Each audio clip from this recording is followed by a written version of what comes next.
Hello friends, welcome back to Vikitech creation. आज हम बनाएंगे अपनी कार्टून एनिमेशन स्टोरी का सीन नंबर 7। अब तक 6 सीन क्रिएट हो चुके हैं। आई होप कि आपने वो सभी देख लिए होंगे। ये एनिमेशन सीरीज आपको कैसी लग रही है मुझे कमेंट सेक्शन में ज़रूर बताएं। अगर आप मेरे चैनल पर नए हैं तो चैनल को सब्सक्राइब करें। तो चलिए अब वीडियो को स्टार्ट करते हैं। यहाँ हम आ गए हैं अपने कार्टून एनिमेटर 4 पर और मैंने ले लिया है प्रॉप बैकग्राउंड और अब मैं ले रही हूँ कस्टम कैरेक्टर जो है हमारा ट्री कैरेक्टर। और यहाँ भी मैंने इसको ओपन कर लिया है bye double clicking on it. इस तरह से हम इसको यहाँ प्रॉप पर सेट कर लेंगे वर्क एरिया के अंदर।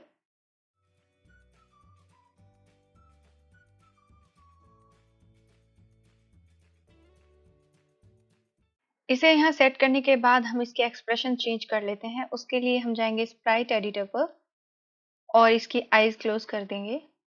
इसके बाद हम जाएंगे अपने दोनों कैरेक्टर पर जो है कस्टम कैरेक्टर और उन्हें भी हम यहाँ लेकर सेट कर लेते हैं। इस तरीके से हमने दोनों कैरेक्टर ले लिए और यहाँ पर हम इनको सेट कर लेंगे।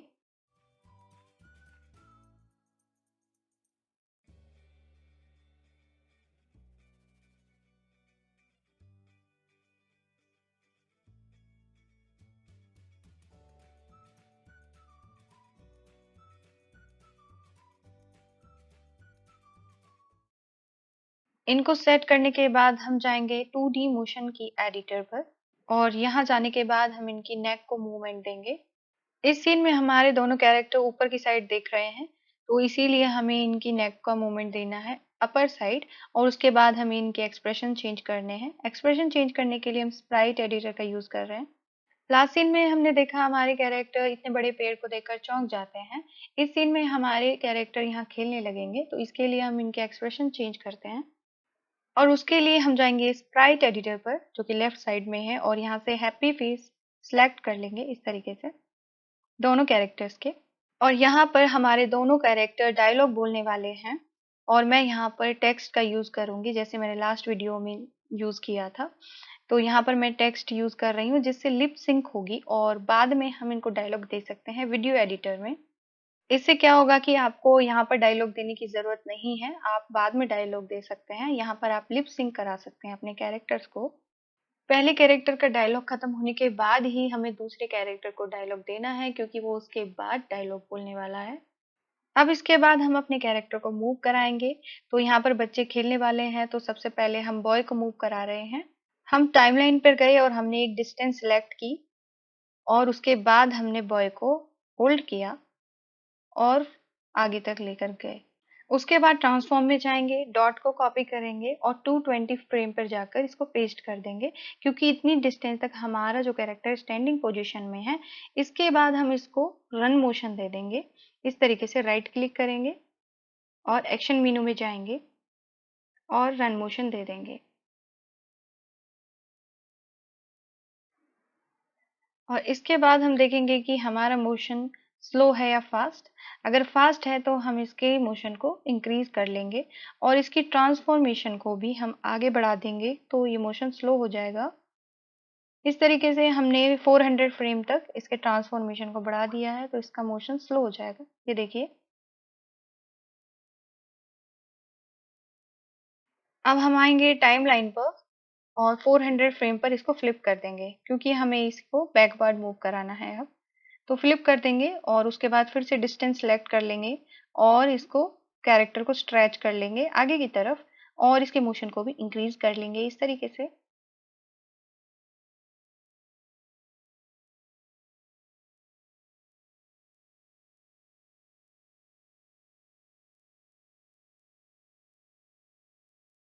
इस सीन में हमारा बॉय कैरेक्टर पहले मूव करने वाला है और उसको फिर हमारा दूसरा कैरेक्टर फॉलो करेगा। तो पहले हम उसको थोड़ा सा मूव करा देते हैं। उसके बाद हम अपने दूसरे कैरेक्टर को मूवमेंट देंगे। फिर हम जाएंगे अपने गर्ल कैरेक्टर पर और उसके भी ट्रांसफॉर्म में जाकर कॉपी कर लेंगे डॉट को और वहां तक जाकर पेस्ट करेंगे जहां तक हमें स्टैंडिंग पोजीशन चाहिए और उसके बाद हम मूवमेंट देंगे। फिर हम अपने पॉइंटर को आगे तक ले जाएंगे, डिस्टेंस सेलेक्ट करेंगे जहां तक बॉय मूव कर रहा है वहां तक और अपनी गर्ल कैरेक्टर को भी वहां तक ले जाएंगे। इस तरीके से ले जाकर ड्रॉप कर देंगे और फिर वहीं फ्लिप करेंगे। इसके बाद फिर से हम टाइमलाइन पर जाकर अपने पॉइंटर को आगे की तरफ मूव कर लेते हैं जहां तक हमने अपने बॉय कैरेक्टर को मूव कराया था, और फिर से हम अपने गर्ल कैरेक्टर को होल्ड करेंगे और वहां तक लाकर ड्रॉप कर देंगे। इसके बाद हमें अपने गर्ल कैरेक्टर को रन मोशन देना है। तो हम पहले सिलेक्ट करेंगे अपने कैरेक्टर को, एक्शन मेन्यू पर जाएंगे और रन मोशन यहाँ से सिलेक्ट कर लेंगे इस तरीके से।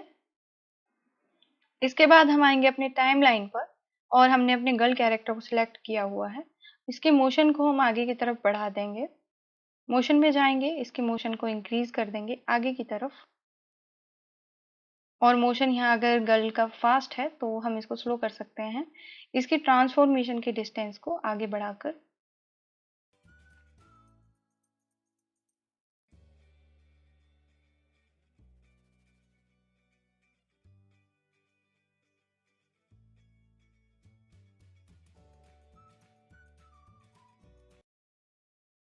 तो हम 400 फ्रेम पर जाएंगे और इसकी जो मूवमेंट थी उसको हम आगे की तरफ बढ़ा देंगे, तो ये मोशन स्लो हो जाएगा।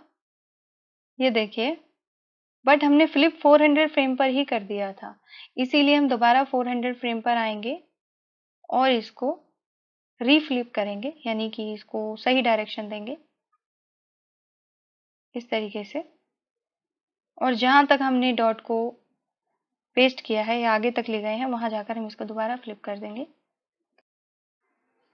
और इसके बाद हम इसको धीरे से चेक करेंगे, अपने कैरेक्टर को आगे की तरफ मूव कराएंगे कि ये कहाँ तक मूव हो रहा है और ये वॉक कर रहा है या नहीं। इसके बाद हम फुल स्क्रीन पर इसको चेक कर लेते हैं हाउ इट्स वर्किंग। और यहाँ तक हमने जो अपना सीन क्रिएट किया है, इट्स वर्किंग वेरी फाइन।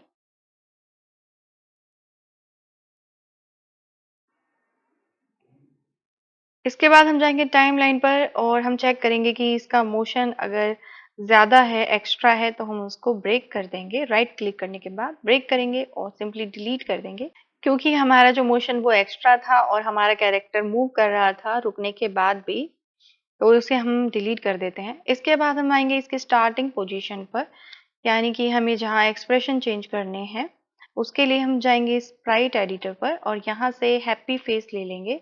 दोनों ही कैरेक्टर का यहाँ से चेंज कर लेंगे।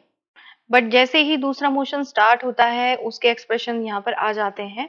तो यहाँ पर रनिंग मोशन स्टार्ट होता है गर्ल का और उसके एक्सप्रेशन भी चेंज हो जाते हैं। तो जैसे ही मोशन स्टार्ट होगा तो हमें वहां पर इसके एक्सप्रेशन चेंज कर लेने हैं इस तरीके से। ये वीडियो मैंने 2x में चलाया हुआ है, इसलिए थोड़ा फास्ट चल रहा है। एक्चुअल में इसका मोशन बहुत स्लो है। और यहाँ पर मैं देख रही हूँ कि गर्ल का जो मोशन स्लो होना चाहिए और ये बॉय के साथ ही चल रहा है।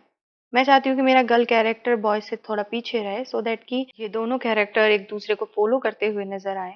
और इसीलिए हमें गर्ल्स के मोशन को स्लो करना होगा और टाइमलाइन पर जाएंगे, इसके ट्रांसफॉर्म को बढ़ा देंगे तो ये स्लो हो जाएगा और ये बॉय से थोड़ा पीछे रहेगा, सो दैट कि जो हमारा बॉय कैरेक्टर है वो जल्दी फ्लिप हो जाएगा। उसके बाद गर्ल कैरेक्टर फ्लिप होगा और ये दोनों एक दूसरे को फॉलो करते हुए दिखाई देंगे। बॉय को फ्लिप करने के बाद फिर से टाइमलाइन पर आएंगे और इसके ट्रांसफॉर्म को बढ़ा देंगे, यानी कि इस पॉइंटर को आगे बढ़ाएंगे और फिर से इसको मोशन देंगे। बॉय को आगे की तरफ बढ़ा लेंगे इस तरीके से, इसके मोशन को भी आगे बढ़ा लेंगे। जैसे बॉय को हमने मोशन दिया है उसी तरीके से हम अपने गर्ल कैरेक्टर को मोशन देंगे, इसको फ्लिप करेंगे। उसके बाद जब हम देखेंगे कि बॉय हमारा थोड़ा आगे की तरफ बढ़ गया है, उसके बाद हम इसको मूवमेंट देंगे और इसके मोशन को थोड़ा स्लो रखेंगे। सेम प्रोसीजर है जो आपको एवरी टाइम फॉलो करना है। आपको पहले पॉइंटर को आगे बढ़ाना होता है सो दैट कि उसको एक डिस्टेंस हम दे सकें, और उसके बाद ही हम अपने कैरेक्टर को आगे की तरफ बढ़ाते हैं। फिर अपने कैरेक्टर को मोशन देते हैं। अगर मोशन ऑलरेडी है टाइमलाइन पर तो उसको इंक्रीज कर देते हैं, और एक्स्ट्रा होता है तो हम उसको ब्रेक करके डिलीट कर लेते हैं। इसके बाद हम आएंगे अपने स्टार्टिंग पोजीशन पर और अपने कैरेक्टर को सिलेक्ट करते हैं। उसके बाद हम इसे देते हैं एक्सप्रेशंस, जिसमें हमें आईज ब्लिंक करानी है। बाकी एक्सप्रेशंस हम दे चुके हैं। जहां तक हमारा सीन क्रिएट हुआ है वहां तक हम इसको एक्सप्रेशंस देंगे। उसके बाद हम अपने दूसरे कैरेक्टर पर आएंगे और दूसरे कैरेक्टर को भी इसी तरीके से एक्सप्रेशंस दे देंगे।